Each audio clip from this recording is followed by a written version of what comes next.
Olá pessoal, professor Leandro de Matemática para mais uma videoaula. Nesta videoaula a gente vai fazer a correção das atividades que foram propostas.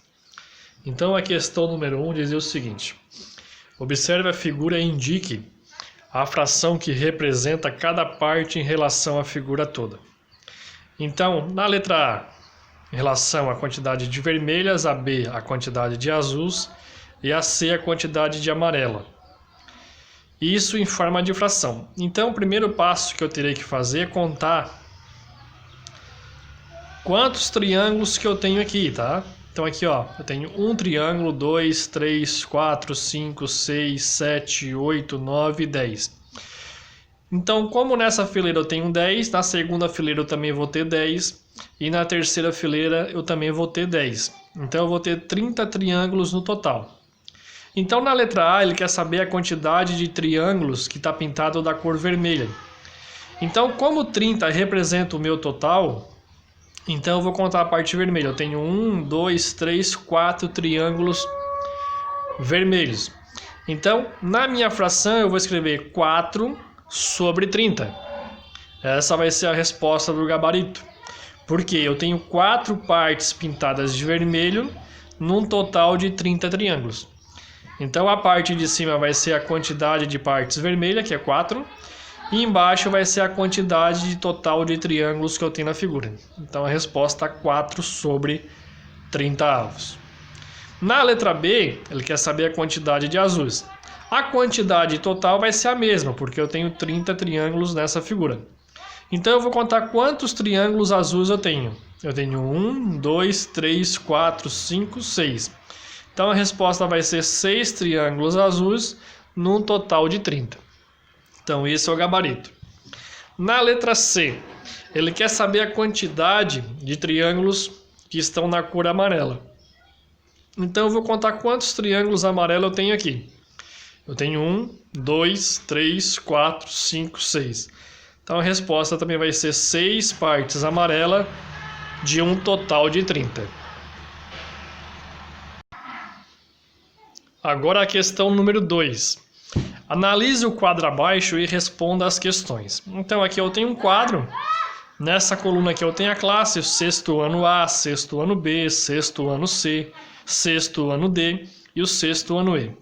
Nessa outra coluna eu tenho o número de pais participantes. 8, 11, 7, 4, 6.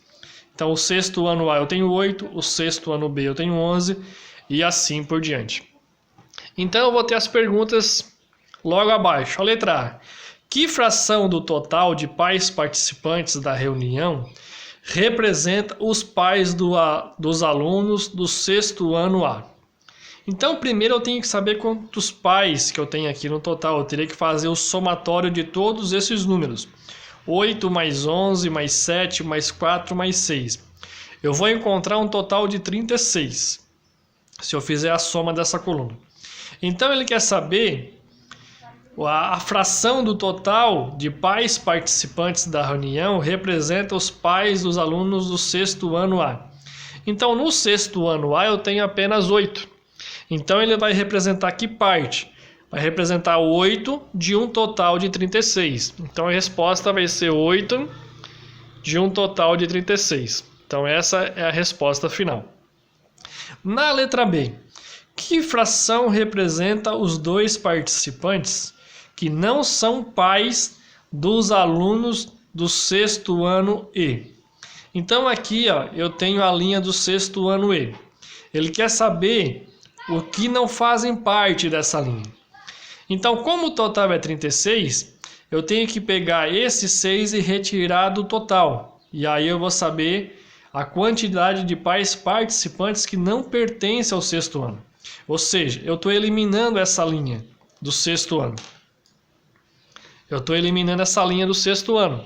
Então eu vou somar tudo isso aqui, ó. 8 mais 11 mais 7 mais 4. Isso dá um total de 30. Então essa fração vai ficar representada como sendo 30 de um total de 36. Então essa é a resposta. 30 sobre 36 avos. Agora a letra C. Qual é a fração representada pelos pais dos alunos do sexto ano C e do sexto ano D. Então eu tenho que somar essas duas linhas que correspondem ao sexto ano C e o sexto ano D. Então eu tenho 7 com 4. Então eu somando esses dois eu tenho 11. Então a fração que vai representar essa quantidade do sexto ano C e do sexto ano D vai ser 11 de um total de 36. Então a resposta 11 de um total de 36. Agora, para a gente encerrar esse videozinho, para não ficar muito extenso, a gente vai fazer a correção da questão número 3. Dizia o seguinte: um quadrado maior foi dividido em quadradinhos. Então aqui eu tenho um quadrado maior e aqui eu tenho a repartição em quadrados menores. Se eu contar aqui, eu tenho 9 quadrados pequenos. 1, 2, 3, 4, 5, 6, 7, 8, 9. E aí ele faz a pergunta: colorindo 4 desses quadradinhos, terei pintado, e aqui eu tenho as alternativas para mim assinalar: a metade do quadrado menor, do maior, a terça parte do quadrado maior, 5 nono de todo o quadrado maior, 4 nono do quadrado maior. Se eu pintar 4 partes aqui, 4 quadradinhos, que foi o que ele me falou, eu vou ter 4 partes pintadas de um total de 9. Então a resposta que corresponde a essa afirmativa é a letra D. 4 partes pintadas de um total de 9 do quadrado maior. Então o gabarito alternativa é a letra D. Eu assinalaria a letra D como resposta certa. Tá certo, pessoal? Espero que esse vídeo ajude vocês. Um forte abraço e fiquem com Deus.